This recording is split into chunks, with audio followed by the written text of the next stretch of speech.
वर्ण व्यवस्था, जैसा कि इसके शब्द में ही भाव निहित है, वर्ण उसको कहते हैं जिसको व्यक्ति स्वतंत्रता पूर्वक वर्ण करे, चुने अपनी रुचि के आधार पर, वह वर्ण होता है।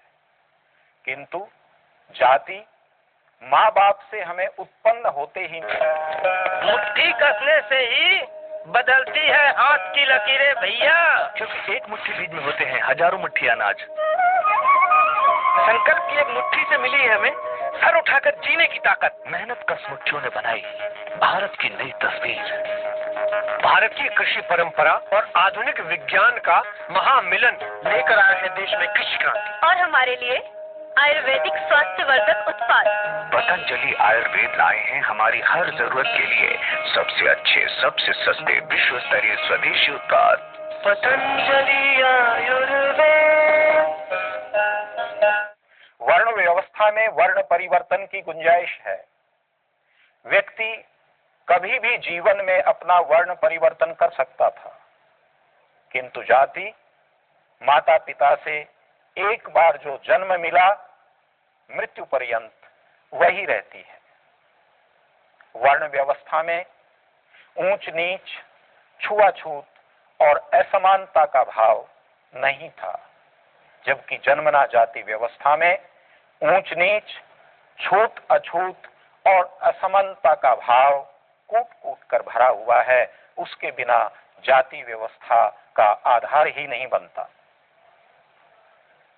वर्ण व्यवस्था में, जैसा कि मैंने अभी डॉक्टर अंबेडकर का उदाहरण आपके सामने प्रस्तुत करते हुए बताया था, वर्ण व्यवस्था में वर्ण को प्राथमिकता होते हुए भी व्यक्ति वर्ण से बाहर विवाह कर सकता था। ऐसे अनेक उदाहरण हमें इतिहास में मिलते हैं।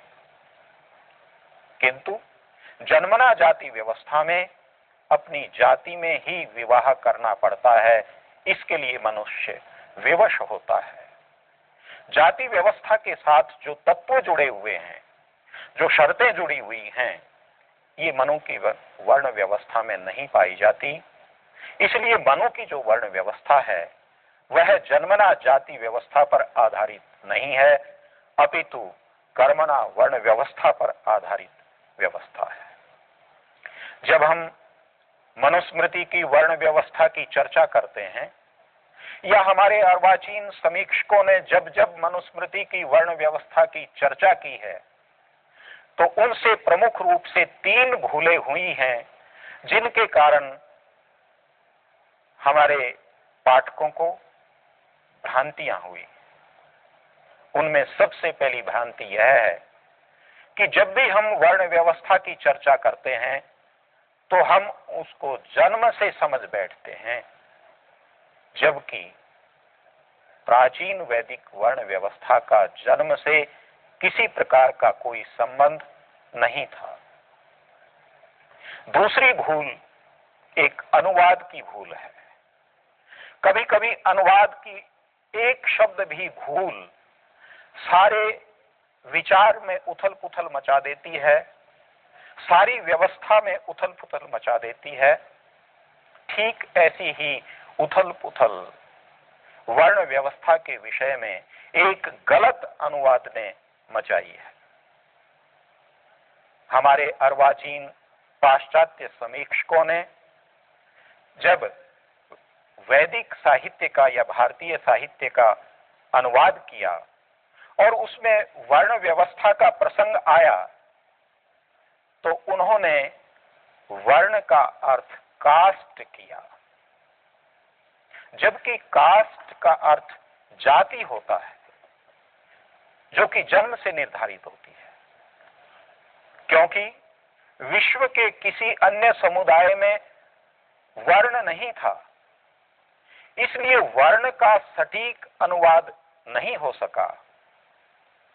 अगर वर्ण का सही अनुवाद कुछ होता भी है तो वह है समुदाय, क्लास। किंतु हमारे समीक्षकों ने उसका जो कास्ट अर्थ किया, तो उस अनुवाद से वर्ण का नाम लेते ही हमारे सामने जाति का अर्थ प्रस्तुत हो जाता है और इस भ्रांति के कारण हमारी प्राचीन वर्ण व्यवस्था, मनु की वर्ण व्यवस्था को हम जाति व्यवस्था समझने लगे। जिस किसी भाषा में कोई परंपरागत, किसी व्यवस्था का परंपरागत शब्द नहीं होता तो वहां सटीक अर्थ उनको नहीं मिलता और उससे बहुत बड़ी गड़बड़ हो जाती है। एक उदाहरण के द्वारा यह बात मैं आपको समझाना चाहता हूं। इसी प्रकार का एक शब्द है धर्म। धर्म का जो शाश्वत रूप, धर्म का जो शाश्वत अर्थ, धर्म का जो सार्वकालिक अर्थ हमारे वैदिक साहित्य में या प्राचीन वांग्मय में पाया जाता है, वह स्वरूप धर्म का विश्व में कहीं नहीं है। जब पाश्चात्य विद्वानों ने उस धर्म को अनुवाद के माध्यम से समझाने का प्रयास किया तो उसका अर्थ रिलीजन कर दिया, जबकि रिलीजन का अर्थ मत या संप्रदाय या पंथ होता है। और इस तरह हमारा उच्च आदर्शों वाला एक विचार, धर्म, एक रिलीजन के रूप में प्रस्तुत हो गया, एक पंथ के रूप में प्रस्तुत हो गया, एक संप्रदाय के रूप में प्रस्तुत हो गया। और जिस प्रकार हम संप्रदायों की, पंथों की आलोचना करते हैं, उसी प्रकार उस वैदिक धर्म की भी आलोचना करने लगे, जो एक मानववाद का नाम है, जो मनुष्य की भौतिक और आध्यात्मिक उन्नति का साधन है, जो संप्रदायवाद से कोसों दूर है।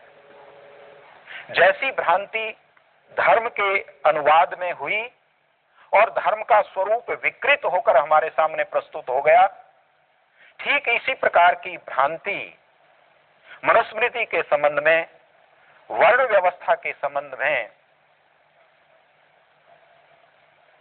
वर्ण का कास्ट अनुवाद करने के कारण हुई है। और उसके कारण हम यह समझने लगे कि वैदिक साहित्य में जहां जहां कहीं वर्ण व्यवस्था की चर्चा आती है या वर्ण का उल्लेख आता है, उसका अर्थ जाति ही होता है। और ये भ्रांति आज तक हमारे मस्तिष्क में बैठी हुई है।